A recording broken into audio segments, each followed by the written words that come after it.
안녕하세요. 강남닥터 성형외과 원장 하원정입니다. 오늘은 침샘 보톡스에 대해서 한번 얘기 나눠볼까 합니다. 침샘 보톡스는 침샘에 보톡스를 맞는 건데요. 침샘의 크기가 여러 개 있는 거에 따라서 침샘은 이제 여러 가지 종류로 나눌 수가 있습니다. 크게 마이너 침샘이랑 메이저 침샘이 나눌 수가 있고, 마이너 침샘 같은 경우에는 손가락으로 이제 입안을 이렇게 한번 훑어보면 침이 많이 묻어나오겠죠. 그래서 입 안에 있는 점막에 붙어있는 작은 침샘들을 마이너 침샘이라 하고요. 메이저 침샘 같은 경우에는 크게 세 가지가 있습니다. 첫 번째로는 이제 귀 밑에 있는 이하선, 일반적으로 말하는 귀밑샘이라고 얘기를 하고요. 두 번째로는 이제 악하선, 턱 밑에 있는 이제 침샘을 얘기를 하는 거고, 세 번째로는 설라선이라고 해서 혀 밑에 있는 침샘을 메이저 침샘의 세 가지라고 얘기를 할 수가 있겠습니다. 보통 일반적으로 그 메이저 침샘 중에서 이하선, 그러니까 귀 밑에 있는 침샘하고 악하선, 턱 밑에 있는 침샘에 많이 맞곤 하는데, 남자분들 같은 경우에는 술이나 고기를 많이 드시고 하면서 메이저 침샘이 이하선 침샘이 많이 이제 커지면서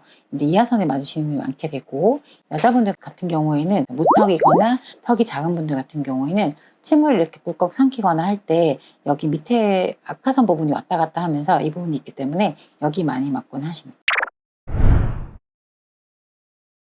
자, 첫 번째 케이스를 보시겠습니다. 첫 번째 케이스는 턱보톡스를 맞으러 오신 분인데, 이분 같은 경우는 정면에서 보셨을 때 얼굴 이 부분이 이렇게 약간 튀어나와 있는 게 보이세요? 이분 같은 경우에는 본인은 이제 턱 근육이 이렇게 튀어나와 있다고 생각을 많이 하셔서 턱보톡스 맞으러 오셨었는데, 실제로 환자분 이제 옆 라인에서 보시면 턱 근육이 있는 부위는 이렇게 있는 게 아니라 위턱이랑 아래턱 연결하기 때문에 이렇게 있습니다. 이 부분은 턱 근육을 맞을 수 있는 건 이 부분이고요. 이 부분은 그 이하선이라 해서 이 부분이 이렇게 많이 튀어나와 있으세요. 정면 사진을 보시면 이분이 이제 턱 근육이 튀어나와 있는 부분도 있고, 그 다음에 이하선 부분 튀어나온 거 같이 있습니다. 턱보톡스만 맞게 되면은 개구리 왕눈이처럼 이 부분이 이렇게 많이 튀어나올 수 있습니다. 보통은 여기 이제 이하선 부분, 이 부분하고 그다음에 여기 턱보톡스 부분하고 이렇게 같이 맞아주시는 게 나중에 환자분이 맞고 나서 얼굴이 훨씬 갸름해지시는 부분이 있겠죠.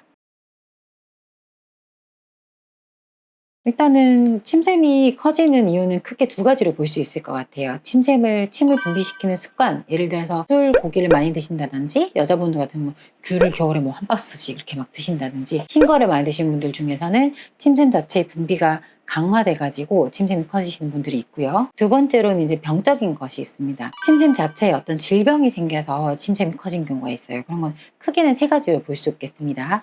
첫 번째로는 침샘 자체의 염증을 자주 오래 앓게 돼서 침샘관 자체가 이렇게 좁아지는 경우예요. 오랫동안 염증을 앓다 보니까 내경이 작아지니까 침이 분비가 쩍쩍 되지가 않으니까 침샘 뒤에 고여있는 저정성이 이제 커지게 되는 경우, 그런 경우가 있을 수 있고, 두 번째로는 침 자체가 칼슘, 인, 철, 마그네슘 이런 걸로 이루어져 있기 때문에 오랫동안 침이 저류가 되어 있으면 그 안에서 작은 돌들이 생깁니다. 마치 이제 비뇨기과에서 우리가 그 소변 나오는 길에 그런 돌이 생기듯이, 그래서 침샘 나오는 길 안에 조그만 돌이 생겨버리면 그게 막히기 때문에 뒤에 침샘이 또 이렇게 커질 수가 있게 되고요.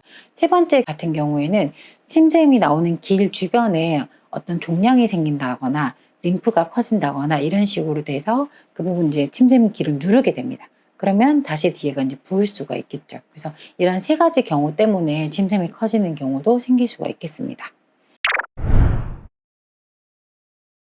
질병이 약간 의심이 되는 병력이나 제가 이학적 검사상 그런 거 의심이 된다고 하면은 제가 턱보톡스를 맞추지 않고 초음파를 시행하러 환자 검사하고 보내게 됩니다.